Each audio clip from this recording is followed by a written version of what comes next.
Hi hello ನಮಸ್ಕಾರ welcome back to Sakshi kitchens and logs. ಇದು ಭಾನುವಾರ ಬೆಳಗ್ಗೆ ಲಾಗ್ ಆಗಿರುತ್ತೆ. ಭಾನುವಾರ ಬೆಳಗ್ಗೆ ಯೂಶ್ವಲಿ ಎದ್ದೇಳೋದೇ ಲೇಟ್ ಅಲ್ವಾ. ನಾನೊಬ್ಬಳೇ ಅಲ್ಲ, ಎಲ್ಲರೂ ಸಹ ಲೇಟಾಗಿ ಎದ್ದಿರ್ತಾರೆ. ಅಂದರೆ ವಾರವಿಡೀ ಬೇಗನೆ ಎದ್ದು ಬೇಜಾರಾಗಿರುತ್ತೆ ಅಲ್ವಾ. ಒಂದಿನಾದ್ರೂ ನಾವು ನಮಗಂತ ಟೈಮ್ ಕೊಟ್ಕೋಬೇಕು ಅಂದರೆ ಅದು ಭಾನುವಾರನೇ ಆಗಿರುತ್ತೆ. ಹಾಗಾಗಿ ನಾನು ಸಹ ಭಾನುವಾರ ಒಂದು ಸ್ವಲ್ಪ ಲೇಟಾಗಿಯೇ ಎದ್ದಿದ್ದೆ. ಇನ್ನು ಮೊದಲಿಗೆ ಎದ್ದ ತಕ್ಷಣವೇ ಮಾಡುವಂತಹ ಕೆಲಸ ಅಂದರೆ ನಾನು ಬಿಸಿನೀರನ್ನ ಕಾಯಿಸ್ಕೊಂಡು ಕುಡಿದ್ಬಿಡ್ತೀನಿ. ಬಿಸಿನೀರನ್ನ ಕಾಯಿಸ್ಕೊಂಡು ಕುಡಿದಾದ ಒಂದು ಅರ್ಧ ಗಂಟೆಗೆ ಇವತ್ತು ಟೀನ ಮಾಡ್ಕೊಳ್ಳೋಣ ಅಂತ ಅಂದ್ಕೊಂಡೆ. ನಾನಿವತ್ತು ಯಾವುದರಿಂದ ಟೀ ಮಾಡಿದ್ದೀನಿ ಅಂದರೆ ಈ ಆರೆಂಜ್ ಬರುತ್ತಲ್ವ, ಆರೆಂಜ್ ಸಿಪ್ಪೆಯಿಂದ ಟೀನ ಮಾಡಿದ್ದೀನಿ. ತುಂಬ ಚೆನ್ನಾಗಿರುತ್ತೆ ಫ್ಲೇವರು. ನಾನು ಇದು ಫಸ್ಟ್ ಟೈಮ್ ಮಾಡ್ಕೊಂಡಿದ್ದೆ. ಹೀಗೆ ಫೇಸ್ಬುಕ್ಕಲ್ಲಿ ಸ್ಕ್ರೋಲ್ ಮಾಡುವಾಗ ಈ ವಿಡಿಯೋ ಸಿಕ್ತು. ಅಂದರೆ ಟೀ ಮಾಡೋ ವಿಡಿಯೋ ಎಲ್ಲ ಸಿಪ್ಪೆಯಿಂದ ಏನೆಲ್ಲ ಮಾಡ್ಬೋದು ಅಂತ ಈ ಥರ ಏನೋ ಐಡಿಯಾಸ್ ಕೊಡ್ತಾಯಿದ್ರು. ಆವಾಗ ನಾನು ಒಂದು ಸಾರಿ ನೋಡೋಣ ಇರು ಅಂತ ಮಾಡಿದೆ. ಫಸ್ಟಿಗೆ ನನಗೆ ಫ್ಲೇವರು ತುಂಬ ಇಷ್ಟ ಆಯಿತು. ಆದರೆ ನಾನಿಲ್ಲಿ ಒಂದು ಸಿಪ್ಪು ಟೀನ ಕುಡಿದಾಗ ಒಂದು ಸ್ವಲ್ಪ ಕಹಿ ಕಹಿ ಅನ್ನಿಸ್ತಾ ಇತ್ತು. ಆಮೇಲೆ ಬರ್ತಾ ಬರ್ತಾ ಕುಡಿತಾ ಒಂದು ಸ್ವಲ್ಪ ರುಚಿ ಚೆನ್ನಾಗಿತ್ತು. ಆದರೆ ನನ್ನ ಹಸ್ಬೆಂಡ್ಗೆ ತುಂಬಾ ಇಷ್ಟ ಆಯಿತು ಈ ಟೀ ಮಾತ್ರ. ಇಲ್ಲಿ ಅದನ್ನೇ ಹೇಳ್ತಾ ಇದ್ದೆ ನಾನು ನನ್ನ ಹಸ್ಬೆಂಡ್ಗೆ, ಈ ಟೀ ಕುಡಿದು ನೋಡಿ ಯಾವ ಥರ ಇದೆ ಅಂತ ಹೇಳ್ಬಿಟ್ಟು. ಅವ್ರು ತುಂಬ ಚೆನ್ನಾಗಿದೆಯಲ್ಲ, ಏನಾಗಿದೆ ಅಂತಂದರು. ನನಗೆ ಮಾತ್ರ ಕಹಿ ಕಹಿ ಆಗ್ತಾಯಿತ್ತು, ಏನೋ ಗೊತ್ತಿಲ್ಲ ಗಂಟಲಲ್ಲಿ. ನನ್ನ ಮಕ್ಕಳು ಸಹ ಕುಡಿದ್ರು, ಅವರು ಸಹ ತುಂಬಾ ಚೆನ್ನಾಗಿದೆ ಅಂತ ಅಂದರು. ನಾನು ಈ ಟೀಗೆ ಒಂದು ಸ್ವಲ್ಪ ಹನಿನ ಹಾಕ್ಕೊಂಡಿದ್ದೀನಿ. ಒಂದು ಸ್ವಲ್ಪ ಲೆಮನ್ನ ಹಾಕ್ಕೊಂಡಿದ್ರೆ ಟೇಸ್ಟ್ ಚೆನ್ನಾಗಿರ್ತಿತ್ತು ಏನೋ ಗೊತ್ತಿಲ್ಲ. ನಾನು ಬರೀ ಹನಿ ಮಾತ್ರ ಇಲ್ಲಿ ಹಾಕ್ಕೊಂಡಿರೋದಕ್ಕೆ ಒಂದು ಸ್ವಲ್ಪ ಕಹಿ ಅಂತ ಅನ್ನಿಸ್ತಾ ಇತ್ತು.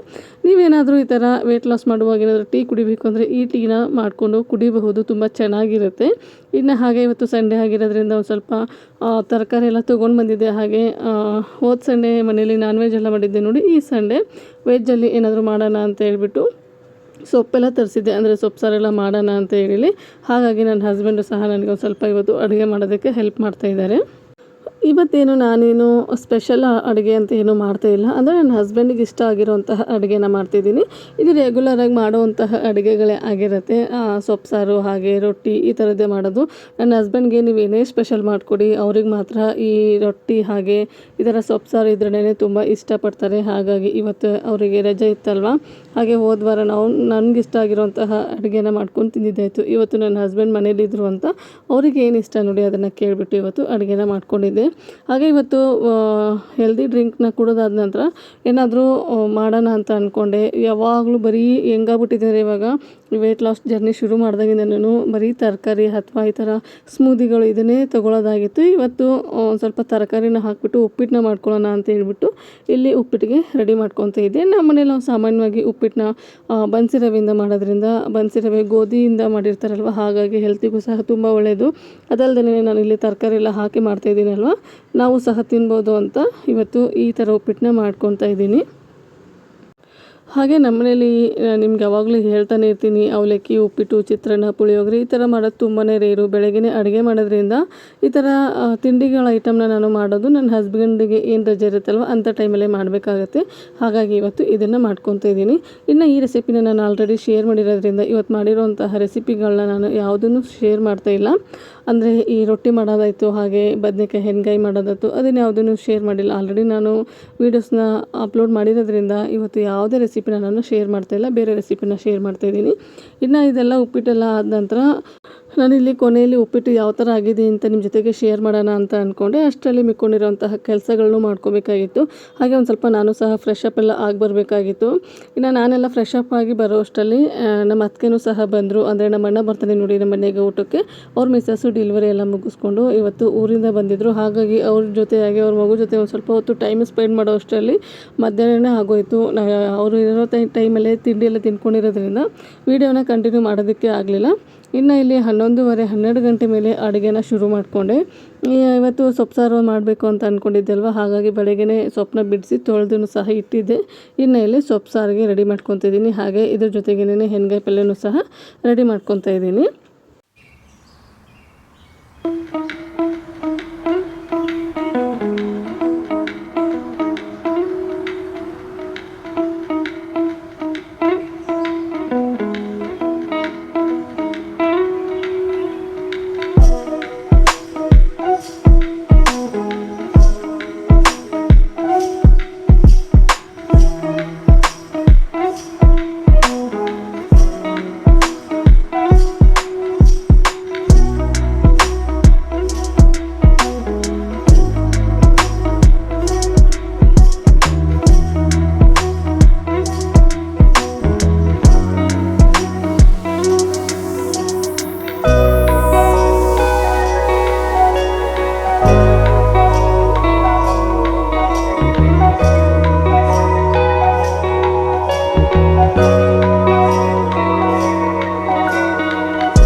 ಇನ್ನು ಇಲ್ಲಿ ಒಂದು ಸೈಡು ಹೆಣ್ಗಾಯಿ ಪಲ್ಯಗೂ ಸಹ ನಾನು ಮಸಾಲೆನ ರುಬ್ಬಿಬಿಟ್ಟು ಒಗ್ಗರಣೆನ ಹಾಕ್ಕೊತಾ ಇದ್ದೀನಿ. ನಾನು ಸುಮಾರಾಗಿ ಒಂದು 3-4 ಟೈಪಲ್ಲಿ ಈ ಬದನೆಕಾಯಿ ಹೆಣ್ಗಾಯಿನ ಮಾಡ್ಕೊತೀನಿ. ಇವತ್ತು ನಮ್ಮ ಉತ್ತರ ಕರ್ನಾಟಕದ ಕಡೆ ಮಾಡ್ತಾರೆ ನೋಡಿ, ಕೆಂಪು ಗೋಡ್ಖಾರ ಹಾಕಿಬಿಟ್ಟು ಅದನ್ನು ಮಾಡ್ಕೊತಾ ಇದ್ದೆ. ಇದು ಸಹ ತುಂಬಾ ಚೆನ್ನಾಗಿರುತ್ತೆ, ರುಚಿಯಾಗಿರುತ್ತೆ. ಹಾಗಾಗಿ ಇವತ್ತು ಅದನ್ನೇ ಮಾಡೋಣ ಅಂತ ಅಂದ್ಕೊಂಡೆ. ಇನ್ನು ಇಲ್ಲಿ ಇದೆಲ್ಲ ಆದ ನಂತರ ಪಲ್ಯಗೂ ಸಹ ಒಂದು ಸೈಡು ಒಗ್ಗರಣೆ ಮಾಡ್ಕೊಂಡು ಇನ್ನೊಂದು ಸೈಡು ಸಾಂಬಾರಿಗೂ ಸಹ ಒಗ್ಗರಣೆ ಮಾಡ್ಕೊತಾ ಇದ್ದೀನಿ. ನಮ್ಮನೇಲಿ ಸೊಪ್ಪು ಸಾಂಬಾರನ್ನ ಎಷ್ಟು ಇಷ್ಟಪಡ್ತಾರೆ ಅಂದರೆ ತುಂಬಾ ಇಷ್ಟಪಡ್ತಾರೆ. ಇವತ್ತು ಮಾಡಿರೋಂತಹ ಸಾಂಬಾರು ಇವತ್ತೇ ಖಾಲಿ ಆಗುತ್ತೆ. ನೀವು ಯಾವಾಗಲೂ ನೋಡಿದ್ದೀರ ನಾನು ಯಾವ ಪಾತ್ರೆಯಲ್ಲಿ ಸಾಂಬಾರು ಮಾಡ್ತೀನಿ ಅಂತ. ಅದ್ರದ್ದು ಪೂರ್ತಿಯಾಗಿ ನಾನು ಸಾಂಬಾರನ್ನ ಮಾಡಿರ್ತೀನಿ. ಆದರೆ ಅದು ಒಂದು ಪಾತ್ರೆ ಸಾಂಬಾರು ಒಂದೇ ದಿನಕ್ಕೆ ಖಾಲಿ ಆಗಿಬಿಡುತ್ತೆ, ಅಷ್ಟು ಇಷ್ಟಪಡ್ತಾರೆ ನಮ್ಮ ಮನೇಲಿ. ಹಾಗಾಗಿ ನಾನು ಸೊಪ್ಪು ಸಾಂಬಾರನ್ನ ಜಾಸ್ತಿನೇ ಮಾಡ್ಕೊತಾ ಇರ್ತೀನಿ ಅವಾಗವಾಗ. ಏನಿಲ್ಲ ಅಂದರೂ ವಾರದಲ್ಲಿ 1 ಅಥವಾ 2 ಸರಿನಾದರೂ ಸಾಂಬಾರನ್ನ ಮಾಡ್ತಾನೆ ಇರ್ತೀನಿ. ಸೊಪ್ಪು ಸಾಂಬಾರು ಇಷ್ಟಪಟ್ಟಿರೋ ಥರ ಮತ್ತು ಬೇರೆ ಸಾಂಬಾರನ್ನ ಯಾವುದು ಅಷ್ಟಾಗಿ ಇಷ್ಟಪಡಲ್ಲ. ಇನ್ನು ಟೊಮೆಟೊ ರಸಮ್ ಒಂದು ಇಷ್ಟಪಡ್ತಾರೆ. ಹಾಗಾಗಿ ಅದೆರಡನ್ನೇ ನಾನು ಜಾಸ್ತಿ ಮನೇಲಿ ಮಾಡೋದು. ಇನ್ನು ಇಲ್ಲಿ ಸಾಂಬಾರಿಗೂ ಸಹ ಬೆಳ್ಳುಳ್ಳಿ ಅದೆಲ್ಲ ಬೇಕಾಗಿತ್ತಲ್ವ, ಅದನ್ನು ಬಿಡಿಸ್ಕೊಂಡು ಸಾಂಬಾರನ್ನ ಮಾಡ್ಕೊಂಡ್ಬಿಡ್ತೀನಿ. ನನಗೆ ಈ ಥರ ಅಡುಗೆ ಮಾಡೋದು ಅಂದರೆ ತುಂಬಾ ಇಷ್ಟ ಆಗುತ್ತೆ. ನನ್ನ ಹಸ್ಬೆಂಡು ಮನೇಲಿದ್ದಾಗ ಅವ್ರಿಗೆ ಏನು ಇಷ್ಟ ಇರುತ್ತೆ ನೋಡಿ ಅಡುಗೆ, ಅದನ್ನು ಅವ್ರನ್ನ ಕೇಳಿಬಿಟ್ಟು ನಾನು ಅಡುಗೆ ಮಾಡ್ತಾಯಿರ್ತೀನಿ. ಆದರೆ ಅವರು ರೆಗ್ಯುಲರಾಗಿ ಮಾಡುವಂತಹ ಅಡುಗೆನೇ ಮಾಡು ಅಂತ ಹೇಳ್ತಾರೆ. ಅದರಲ್ಲಿ ಒಂದು ಸ್ವಲ್ಪ ಏನಾದರೂ ಡಿಫ್ರೆಂಟಾಗಿ ಮಾಡಿರ್ತೀನಿ ಅಷ್ಟೇ. ಸಾಮಾನ್ಯವಾಗಿ ನಮ್ಮ ಮನೇಲಿ ನಾವು ಉತ್ತರ ಕರ್ನಾಟಕದವ್ರು ಆಗಿರೋದ್ರಿಂದ ಪ್ರತಿದಿನವೂ ರೊಟ್ಟಿ ಬೇಕೇ ಬೇಕು. ರೊಟ್ಟಿ ಮಿಸ್ ಮಾಡೋದೇ ಇಲ್ಲ. ನೀವು ಭಾನುವಾರ ಅಂತನಲ್ಲ, ಶನಿವಾರ ಅಂತನಲ್ಲ, ನಮ್ಮನೇಲಿ ಮಂಗಳವಾರ ಹಾಗೆ ಶುಕ್ರವಾರ ಒಂದಿನ ಬಿಟ್ಟರೆ ಇನ್ನು ಮಿಕ್ಕ ಟೈಮಲ್ಲಿ ಬರೀ ರೊಟ್ಟಿನೇ ಇರುತ್ತೆ. ನಾನು ಯಾವ ಥರ ಅಡುಗೆನ ಅಡ್ಜಸ್ಟ್ ಮಾಡ್ಕೊತೀನಿ ಅಂದರೆ, ಬೆಳಗ್ಗೆ ನನ್ನ ಹಸ್ಬೆಂಡಿಗೆ ಯಾವ ಥರ ಬೇಕು ನೋಡಿ ಆ ಥರ ಅಡುಗೆನ ಮಾಡಿಬಿಟ್ಟಿರ್ತೀನಿ. ಅಂದರೆ ಅವ್ರು ಬಾಕ್ಸ್ ತೊಗೊಂಡು ಹೋಗೋದ್ರಿಂದ ಅವ್ರಿಗೆ ಇಷ್ಟ ಯಾವ ಥರ ಇರುತ್ತೆ ನೋಡಿ ಅದೇ ಥರನೇ ಅಡುಗೆನ ಮಾಡಿ ಕಳಿಸ್ಬಿಡ್ತೀನಿ. ಇನ್ನು ನೈಟಿಗೆ ನಾನು ನನ್ನ ಮಕ್ಕಳು ಮಾತ್ರ ಇರ್ತೀವಲ್ವ, ಆವಾಗ ನಮಗೆ ಯಾವ ಥರ ಅಡುಗೆಗಳು ಇಷ್ಟ ಆಗುತ್ತೆ ಅದನ್ನು ಮಾಡ್ಕೊಂಡು ತಿಂತೀವಿ. ಅಂದರೆ ಬೆಳಗ್ಗೆ ಒಂದು ಹೊತ್ತು ಅವ್ರು ಇಷ್ಟಪಟ್ಟಿರುವಂತಹ ಅಡುಗೆ, ಹಾಗೆ ನೈಟ್ ಒಂದು ಹೊತ್ತು ನಾವು ಇಷ್ಟಪಟ್ಟಿರುವಂತಹ ಅಡುಗೆಗಳನ್ನ ಈ ಥರ ಅಡ್ಜಸ್ಟ್ ಮಾಡಿಕೊಂಡು ನಾನು ಅಡುಗೆನ ಮಾಡ್ಕೊತೀನಿ. ಇನ್ನು ಮಧ್ಯಾಹ್ನ ಒಂದು ಹೊತ್ತಲ್ಲಿ ಮಾತ್ರ ಅಡುಗೆ ಮಾಡೋದಕ್ಕೆ ಹೋಗಲ್ಲ. ಯಾಕಂದರೆ ಬೆಳಗ್ಗೆ ಮಾಡಿರುವಂತಹ ಅಡುಗೆ ಇರುತ್ತಲ್ವ, ಅದೇ ಸರಿ ಹೋಗ್ಬಿಡುತ್ತೆ ನಮ್ಮ 3 ಜನಕ್ಕೂ. ಇನ್ನು ಮತ್ತೆ ಅದನ್ನ ಇಟ್ಕೊಂಡು ನಮ್ಗೆ ಇಷ್ಟ ಇರೋವಂತಹ ಅಡುಗೆ ಮಾಡಿದರೆ ವೇಸ್ಟ್ ಆಗಿಬಿಡುತ್ತೆ ಅಂತ ನಾನು ಮಧ್ಯಾಹ್ನ ಏನೂ ಮಾಡೋದಕ್ಕೆ ಹೋಗಲ್ಲ.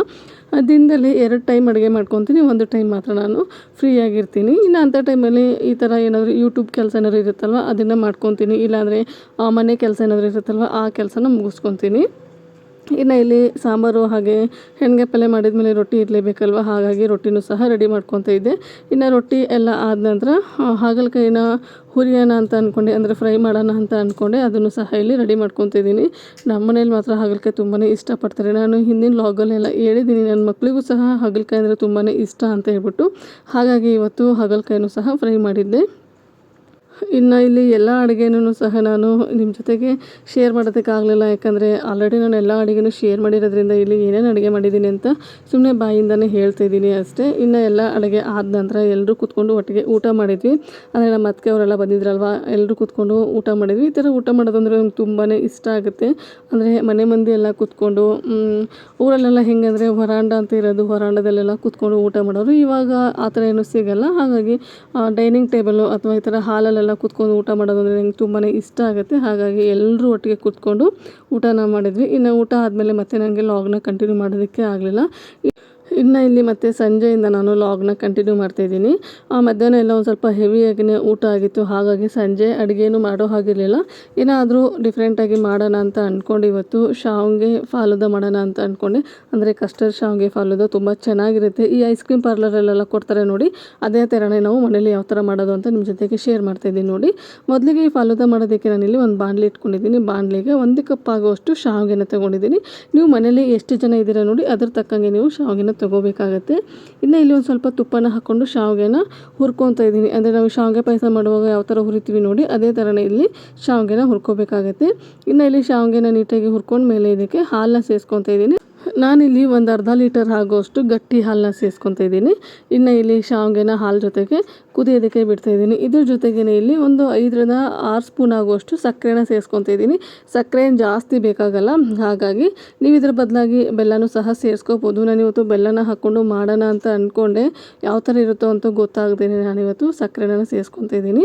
ಇನ್ನು ಇವಾಗ ನೋಡ್ತಾ ಇರ್ಬೋದು ನೀವು, ಮತ್ತೆ ಹಾಲು ಹಾಕ್ತಾಯಿದ್ದೀನಿ ನಾನು. ಅಂದರೆ ನಾವು ಶಾವಿಗೆನ ಯಾವ ಥರ ಕುದಿಸ್ತೀವೋ ಆ ಥರ ಗಟ್ಟಿ ಆಗ್ತಾ ಬರುತ್ತೆ. ಆಗುತ್ತೆ. ಹಾಗಾಗಿ ನಾನಿಲ್ಲಿ ಅರ್ಧ ಲೀಟರ್ ಹಾಲಲ್ಲಿ ಮೊದಲಿಗೆ ಒಂದು 1/4 ಲೀಟರ್ ಹಾಲು ಆಗೋಷ್ಟು ಹಾಕಿದ್ದೆ. ಇವಾಗ ಮತ್ತೆ ಸ್ವಲ್ಪ ಹಾಕ್ಕೊಂಡಿದ್ದೀನಿ. ಇನ್ನು ಇದು ಪೂರ್ತಿಯಾಗಿ ಕುದಿಬೇಕಾಗುತ್ತೆ. ಇದು ಕುದಿಯೋಷ್ಟರಲ್ಲಿ ಪಕ್ಕದಲ್ಲಿ ನಾನು ಒಂದು ಬೌಲ್ ತೊಗೊಂಡಿದ್ದೀನಿ. ಒಂದು ಬೌಲಿಗೆ ಒಂದು 2-3 ಸ್ಪೂನ್ ಆಗೋಷ್ಟು ಕಸ್ಟರ್ಡ್ ಪೌಡರ್ನ ಸೇರಿಸ್ಕೊತಾ ಇದ್ದೀನಿ. ನೀವು ಯಾವ ಫ್ಲೇವರ್ ಆದರೂ ತೊಗೋಬೋದು. ನಾನಿಲ್ಲಿ ವೆನಿಲಾ ಫ್ಲೇವರ್ನ ತೊಗೊಂಡಿದ್ದೀನಿ. ಇನ್ನು ಇದಕ್ಕೆ ಕಾಯಿಸಿ ಆರಿಸಿಟ್ಕೊಂಡಿರೋಂತಹ ಹಾಲನ್ನ ಸೇರಿಸ್ಕೊಂಡು ನೀಟಾಗಿ ಇದನ್ನು ಕಲಿಸ್ಕೋಬೇಕಾಗುತ್ತೆ. ಈ ಥರ ನಾವು ಹಾಲಲ್ಲಿ ಕಲಸೋದ್ರಿಂದ ಎಲ್ಲೂ ಗಂಟಾಗೋದಿಲ್ಲ. ಹಾಗಾಗಿ ಈ ಥರ ಹಾಲು ಹಾಕ್ಕೊಂಡು ನಾನು ಕಲಿಸ್ಕೊತಾ ಇದ್ದೀನಿ. ನೀವು ಹಾಲು ಬದಲಾಗಿ ನೀರನ್ನು ಸಹ ಹಾಕ್ಬಿಟ್ಟು ಕಲಿಸ್ಬೋದು. ಇನ್ನು ಇದನ್ನೆಲ್ಲ ಮಾಡೋ ಅಷ್ಟರಲ್ಲಿ ಪಕ್ಕದಲ್ಲಿ ನಾವೇನು ಕುದಿಯೋಕೆ ಇಟ್ಟಿದ್ದೀವಲ್ವ ಶಾವಿಗೆ, ಅದು ಸಹ ರೆಡಿಯಾಗಿತ್ತು. ಇನ್ನು ಇದನ್ನು ಶಾವಿಗೆಗೆ ಸೇರಿಸ್ಕೊಂಬಿಡೋಣ.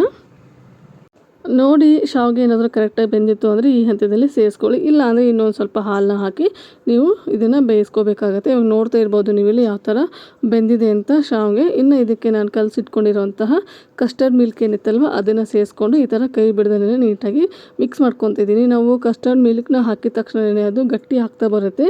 ಹಾಗಾಗಿ ಇಲ್ಲಿ ಕೈ ಬಿಡ್ದೇ ನೀಟಾಗಿ ಕಲಿಸ್ಕೊಳ್ಳಿ.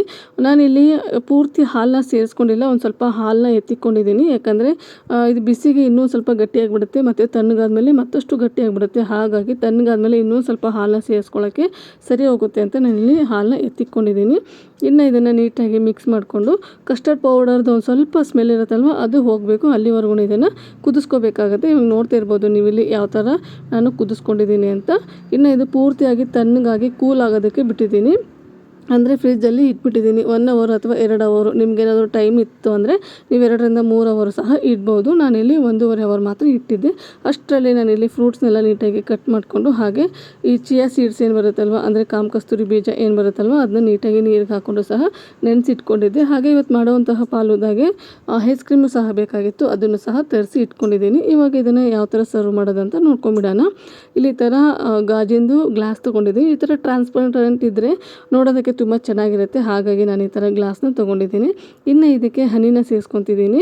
ನಿಮ್ಮ ಹತ್ರ ಏನಾದರೂ ಈ ರೋಸ್ ಎಸೆನ್ಸು ಅಥವಾ ಏನಾದರೂ ಪೈನಾಪಲ್ ಎಸೆನ್ಸ್ ಈ ಥರದ್ದು ಏನಾದರೂ ಎಸೆನ್ಸ್ ಇದ್ದರೆ ಅದನ್ನು ಸಹ ಸೇರಿಸ್ಕೋಬೋದು. ನನ್ನ ಹತ್ರ ಅದು ಇರಲಿಲ್ಲ, ಹಾಗಾಗಿ ನಾನಿಲ್ಲಿ ಹನಿನ ಸೇರಿಸ್ಕೊಂಡಿದ್ದೀನಿ. ಇನ್ನು ಹನಿ ಸೇರಿಸ್ಕೊಂಡ್ಮೇಲೆ ಫಸ್ಟಿಗೆ ನಾವು ಇದಕ್ಕೆ 2 ಸ್ಪೂನ್ ಆಗೋಷ್ಟು ಈ ಕಾಮಕಸ್ತೂರಿ ಬೀಜ ಏನು ನೀರಿಗೆ ನೆನೆಸಿಟ್ಟಿದ್ವಲ್ಲ ಅದನ್ನು ಸೇರಿಸ್ಕೊತಿದ್ದೀನಿ. ಅದನ್ನು ಹಾಕ್ಕೊಂಡ್ಮೇಲೆ ತಣ್ಣಗಾಗೋದಕ್ಕೆ ನಾವೇನು ಶಾವಿಗೆ ಕೀರಿಟ್ಟಿದ್ವಲ್ಲ, ಇವಾಗ ನೋಡ್ತಾ ಇರ್ಬೋದು ನೀವು ಯಾವ ಥರ ಆಗಿದೆ. ಇದನ್ನು ಶಾವಿಗೆ ಕೀರೇನಿತ್ತಲ್ವ ಅದನ್ನು 2 ಸ್ಪೂನು ಹಾಕ್ಕೊತಾ ಇದ್ದೀನಿ. ಇನ್ನು ಇದು ಹಾಕ್ಕೊಂಡ ನಂತರ ಇದಕ್ಕೆ ಫ್ರೂಟ್ಸ್ನ ಕಟ್ ಮಾಡಿ ಇಟ್ಕೊಂಡಿದ್ದೆ ನೋಡಿ, ಅದನ್ನು ಸೇರಿಸ್ಕೊತಾ ಇದ್ದೀನಿ. ನಾನಿಲ್ಲಿ ಒಂದು 5 ಥರದ್ದು ಹಣ್ಣುಗಳನ್ನ ತೊಗೊಂಡಿದ್ದೀನಿ. ಅಂದರೆ ದ್ರಾಕ್ಷಿ ತೊಗೊಂಡಿದ್ದೀನಿ, ದಾಳಿಂಬೆ ತೊಗೊಂಡಿದ್ದೀನಿ, ಆರೆಂಜು, ಹಾಗೆ ಆಪಲ್ಲು, ಬನಾನ ತೊಗೊಂಡಿದ್ದೀನಿ. ನೀವು ನಾನು ಸೇರಿಸಿರೋಂತಹ ಹಣ್ಣುಗಳನ್ನೇ ಸೇರಿಸ್ಕೋಬೇಕು ಅಂತ ಏನಿಲ್ಲ. ನಿಮಗೆ ಯಾವ ಥರದ್ದು ಹಣ್ಣುಗಳು ಇಷ್ಟ ಆಗುತ್ತೆ ನೋಡಿ ಅದನ್ನು ಸಹ ಸೇರಿಸ್ಕೋಬೋದು. ಇಲ್ಲ ಬರೀ ಪೈನಾಪಲ್ಲು ಅಥವಾ ಬರೀ ಆಪಲ್ಲು, ಬರೀ ಬಾಳೆಹಣ್ಣಲ್ಲೂ ಸಹ ನೀವು ಮಾಡ್ಕೋಬೋದು. ನನಗೆ ಪೈನಾಪಲ್ ಅಷ್ಟಾಗಿ ಇಷ್ಟ ಆಗಲ್ಲ, ನಾನು ಅದನ್ನು ಸೇರಿಸ್ಕೊಳ್ಳೋಕೆ ಹೋಗಿಲ್ಲ. ಹಾಗೆ ನಿಮ್ಮ ಹತ್ರ ಏನಾದರೂ ಡ್ರೈ ಫ್ರೂಟ್ಸ್ ಇದ್ದರೆ ಈ ಹಂತದಲ್ಲಿ ಡ್ರೈ ಫ್ರೂಟ್ಸು ಸಹ ಸೇರಿಸ್ಕೊಳ್ಳಿ. ನನ್ನ ಹತ್ರ ಡ್ರೈ ಫ್ರೂಟ್ಸು ಸಹ ಇರಲಿಲ್ಲ, ಹಾಗಾಗಿ ನಾನು ಅದನ್ನು ಸೇರಿಸ್ಕೊತಾ ಇಲ್ಲ. ಇನ್ನು ಇದು ಒಂದು ಲೇಯರ್ ಆಯ್ತಲ್ವ. ಇನ್ನು ಇಲ್ಲಿ ಮತ್ತೆ ಒಂದು ಲೇಯರ್ ನಾವೇನು ಕಾಮಕಸ್ತೂರಿ ಬೀಜ ನೆನೆಸಿಟ್ಟಿದ್ವಲ್ವ ಅದನ್ನು ಹಾಕ್ಕೊತಾ ಇದ್ದೀನಿ. ಮತ್ತು ಶಾವಿಗೆ ಕೀರು ಹಾಗೆ ಫ್ರೂಟ್ಸು ಅದನ್ನೆಲ್ಲ ಹಾಕ್ಕೋಬೇಕಾಗತ್ತೆ. ಅಂದರೆ ನಾನಿಲ್ಲಿ ಡಬಲ್ ಲೇಯರ್ ಮಾಡ್ಕೊತಾ ಇದ್ದೀನಿ. ನೀವು ಏನಾದರೂ ಗ್ಲಾಸ್ ಒಂದು ಸ್ವಲ್ಪ ದೊಡ್ಡದಾಗಿರೋಂತಹ ತೊಗೊಂಡ್ರೆ ನೀವು 3 ಲೇಯರು ಸಹ ಮಾಡ್ಕೋಬೋದು. ಈ ಐಸ್ ಕ್ರೀಮ್ ಪಾರ್ಲರೆಲ್ಲ ಯಾವ ಥರ ಕೊಡ್ತಾರೆ ಅಂದರೆ ಈ ಥರ ಡಬಲ್ ಲೇಯರಲ್ಲಿ ಮಾಡಿಕೊಡ್ತಾರಲ್ವ, ಹಾಗಾಗಿ ನಾನಿವತ್ತು ಡಬಲ್ ಲೇಯರಲ್ಲೇ ಮಾಡ್ತಾಯಿದ್ದೀನಿ. ಇನ್ನು ಇದು ಲಾಸ್ಟಲ್ಲಿ ಮತ್ತೆ ಒಂದು ಸ್ವಲ್ಪ ಚಿಯಾ ಸೀಡ್ಸು ಹಾಗೆ ಶಾವಿಗೆ ಕೀರು ಏನು ಮಾಡ್ಕೊಂಡಿದ್ವಲ್ವ ಅದನ್ನು ಹಾಕ್ಕೊಂಡು ಮೇಲ್ಗಡೆ ಒಂದು ಸ್ವಲ್ಪ ಐಸ್ ಕ್ರೀಮ್ನ ಹಾಕಿ ನೀವು ಚೆರಿಯಿಂದ ಗಾರ್ನಿಷ್ ಮಾಡ್ಕೋಬೋದು, ಇಲ್ಲ ಟ್ಯೂಟಿ ಫ್ರೂಟಿಯಿಂದ ಗಾರ್ನಿಷ್ ಮಾಡ್ಕೋಬೋದು. ನಾನಿವತ್ತು ದಾಳಿಂಬೆ ಹಣ್ಣು ಇತ್ತಲ್ವ ಅದರಿಂದನೇ ಗಾರ್ನಿಷ್ ಮಾಡ್ಕೊಂಡಿದ್ದೀನಿ. ತುಂಬ ಚೆನ್ನಾಗಿ ಕಾಣ್ತಾ ಇತ್ತು ನೋಡೋದಕ್ಕೆ ಮಾತ್ರ. ಹಾಗೆ ನಮ್ಮನೇಲಿ ಮಾತ್ರ ತುಂಬಾ ಇಷ್ಟ ಆಯಿತು. ಈ ಬೇಸಿಗೆಯಲ್ಲಿ ಈ ಥರ ಮಾಡಿಕೊಟ್ರೆ ಮಕ್ಕಳಿಗೆ ಮಾತ್ರ ತುಂಬಾ ಇಷ್ಟ ಆಗುತ್ತೆ. ಹಾಗೆ ನಮಗೂ ಸಹ ತುಂಬಾ ಇಷ್ಟ ಆಯಿತು.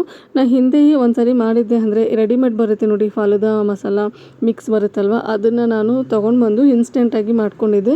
ಇವತ್ತು ಮನೇಲಿರುವಂತಹ ಹಣ್ಣುಗಳು ಹಾಗೆ ಶಾವಿಗೆನ ಬಳಸ್ಕೊಂಡು ಫಾಲೂದಾನ ಮಾಡಿದ್ದೀನಿ. ತುಂಬಾ ಖುಷಿನೂ ಆಯಿತು, ಹಾಗೆ ತುಂಬಾ ಇಷ್ಟನೂ ಸಹ ಆಯಿತು ಈ ಫಾಲೂದಾ. ಇವಾಗ ನೋಡ್ತಾ ಇರ್ಬೋದು ನೀವು ಮೇಲ್ಗಡೆ ದಾಳಿಂಬೆ ಹಣ್ಣನ್ನು ಹಾಕಿದ ಮೇಲೆ ಯಾವ ಥರ ಕಾಣ್ತಾ ಇದೆ ಅಂತೇಳಿ. ಈ ಐಸ್ ಕ್ರೀಮ್ ಪಾರ್ಲರಲ್ಲೆಲ್ಲ ಕೊಡ್ತಾರೆ ನೋಡಿ, ಅದೇ ಥರನೇ ಇತ್ತು. ಟೇಸ್ಟ್ ಮಾತ್ರ ತುಂಬ ಚೆನ್ನಾಗಿತ್ತು. ನನಗೆ ಮಾತ್ರ ತುಂಬಾ ಇಷ್ಟ ಆಯಿತು. ನನಗಲ್ದೇನೆ ನನ್ನ ಹಸ್ಬೆಂಡ್ಗೂ ಸಹ ತುಂಬಾ ಇಷ್ಟ ಆಯಿತು. ಅಂದರೆ ನನ್ನ ಹಸ್ಬೆಂಡ್ಗೆ ಅಷ್ಟಾಗಿ ಹೊರಗಡೆ ಫುಡ್ ಇಷ್ಟ ಆಗಲ್ಲ. ಹಾಗಾಗಿ ಈ ಥರ ಏನಾದರೂ ಮನೇಲಿ ಮಾಡಿಕೊಟ್ರೆ ತುಂಬಾ ಇಷ್ಟಪಟ್ಟು ತಿಂತಾರೆ. ಹಾಗಾಗಿ ಇನ್ನು ಇಲ್ಲಿ ಎಲ್ಲ ಆದಮೇಲೆ ನಾನು ಇಲ್ಲಿ ನಿಮಗೆ ತೋರಿಸ್ತಾ ಇದ್ದೀನಿ ನೋಡಿ ಯಾವ ಥರ ಕಾಣ್ತಾ ಇದೆ ಅಂತ ಹೇಳ್ಬಿಟ್ಟು. ತುಂಬ ಚೆನ್ನಾಗಿ ಕಾಣ್ತಾ ಇತ್ತು. ಚೆನ್ನಾಗಿ ಕಾಣೋದಲ್ದೇ ರುಚಿನೂ ಸಹ ತುಂಬಾ ಚೆನ್ನಾಗಿತ್ತು. ನೀವು ಸಹ ಮನೆಯಲ್ಲಿ ಏನಾದ್ರು ಹಣ್ಣುಗಳಿದ್ದಾಗ ಈ ಥರ ಮಕ್ಕಳಿಗೆ ಮಾಡಿಕೊಡಿ. ಯಾವಾಗಲೂ ಹಣ್ಣು ಕೊಡ್ತಾನೆ ಇರ್ತೀವಲ್ವ, ಅದ್ರ ಬದಲಾಗಿ ಈ ಥರ ಮಾಡಿಕೊಡಿ. ತಂಪಾಗೂ ಸಹ ಇರುತ್ತೆ, ಹಾಗೆ ರುಚಿಯಾಗೂ ಸಹ ಇರುತ್ತೆ. ಹಾಗೆ ಫ್ರೂಟ್ಸ್ ಎಲ್ಲ ಹಾಕಿರೋದ್ರಿಂದ ಹೆಲ್ದಿಗೂ ಸಹ ತುಂಬಾ ಒಳ್ಳೆಯದು. ಇನ್ನು ಇಲ್ಲಿ ನನ್ನ ಹಸ್ಬೆಂಡ್ಗೆ ಇವಾಗ ಸರ್ವ್ ಮಾಡಿರೋದು ನನ್ನ ಹಸ್ಬೆಂಡ್ಗೆ ಕೊಟ್ಟಾಯಿತು ಅಂತ ಅಂದ್ಕೊಂಡು ಇನ್ನು ನನಗೂ ನನ್ನ ಮಕ್ಕಳಿಗೂ ಇಲ್ಲಿ ನಾನು ಸರ್ವ್ ಮಾಡ್ಕೊತಾ ಇದ್ದೀನಿ. ನನ್ನ ಮನೇಲಿ ನನ್ನ ಮಗಳು ಹೆಂಗೆ ಅಂದರೆ, ನೀವು ಮಾತ್ರ ಈ ಥರ ಕಪ್ಪಲ್ಲಿ ತಿಂತೀರಾ, ನಮಗೆ ಮಾತ್ರ ಕೊಡಲ್ವಲ್ಲ ಅಂತ ಹೇಳ್ಬಿಟ್ಟು ಜ್ಯೂಸ್ ಜಾರ್ ಇತ್ತು, ಅದನ್ನು ತೊಗೊಂಬಂದು ಕೊಟ್ಟಿದ್ದಾಳೆ. ನನಗೆ ಇದರಲ್ಲಿ ಸರ್ವ್ ಮಾಡಿಕೊಡು ಅಂತ ಹೇಳ್ಬಿಟ್ಟು ನನ್ನ ಮಗನಿಗೂ ನನ್ನ ಮಗಳಿಗೂ ಇದರಲ್ಲಿ ಸರ್ವ್ ಮಾಡಿಕೊಟ್ಟಿದ್ದಾಯಿತು. ಇವತ್ತು ನಾನು ಮಾಡಿರುವಂತಹ ಇನ್ನು ಇವತ್ತಿನ ವ್ಲಾಗ್ನ ಇಲ್ಲಿಗೆ ಎಂಡ್ ಮಾಡ್ತಾಯಿದ್ದೀನಿ. ನಾನು ಮಾಡಿರುವಂತಹ ವ್ಲಾಗು, ನಾನು ಮಾಡಿರುವಂತಹ ರೆಸಿಪಿ ನಿಮಗೆ ಯಾವ ಥರ ಅನ್ನಿಸ್ತು ಅಂತ ಪ್ಲೀಸ್ ಕಮೆಂಟ್ ಸೆಕ್ಷನಲ್ಲಿ ಕಮೆಂಟ್ ಮಾಡಿ ತಿಳಿಸಿ. ಹಾಗೆ ಇನ್ನೂ ಯಾರು ನನ್ನ ಚಾನಲ್ನ ಸಬ್ಸ್ಕ್ರೈಬ್ ಮಾಡಿಲ್ಲ, ಪ್ಲೀಸ್ ಸಬ್ಸ್ಕ್ರೈಬ್ ಮಾಡ್ಕೊಂಡು ನೋಡಿ. ನಿಮ್ಮದೊಂದು ಸಬ್ಸ್ಕ್ರೈಬು ನನಗೆ ತುಂಬಾ ಇಂಪಾರ್ಟೆಂಟ್ ಆಗುತ್ತೆ. ಹಾಗೆ ನಾನು ನಿನ್ನೆ ಅಪ್ಲೋಡ್ ಮಾಡಿರುವಂತಹ ವಿಡಿಯೋದಲ್ಲಿ ಮನೆಯಲ್ಲೇ ಸುಲಭವಾಗಿ ಗೋಧಿ ಹಿಟ್ಟನ್ನ ಬಳಸ್ಕೊಂಡು ಯಾವ ಥರ ಪಿಜ್ಜಾ ಮಾಡೋದು, ಹಾಗೆ ಚೀಸ್ ಗಾರ್ಲಿಕ್ ಬ್ರೆಡ್ ಮಾಡೋದು ಅದನ್ನು ಸಹ ಶೇರ್ ಮಾಡಿದ್ದೀನಿ. ಯಾರೆಲ್ಲ ನೋಡಿಲ್ಲ ಆ ವಿಡಿಯೋನ ಹೋಗಿ ಒಂದ್ಸರಿ ನನ್ನ ಚಾನಲ್ಗೆ ವಿಸಿಟ್ ಮಾಡಿ ನೋಡಿ. ಹಾಗೆ ಈ ವಿಡಿಯೋ ನಿಮಗೇನಾದರೂ ಇಷ್ಟ ಆದರೆ ಪ್ಲೀಸ್ ಲೈಕ್ ಮಾಡಿ, ಕಮೆಂಟ್ ಮಾಡಿ, ಶೇರ್ ಮಾಡಿ. ನಿಮ್ಮ ಫ್ಯಾಮಿಲಿ ಆ್ಯಂಡ್ ಫ್ರೆಂಡ್ಸಿಗೂ ಸಹ ಈ ವಿಡಿಯೋನ ಶೇರ್ ಮಾಡಿ. Thank you.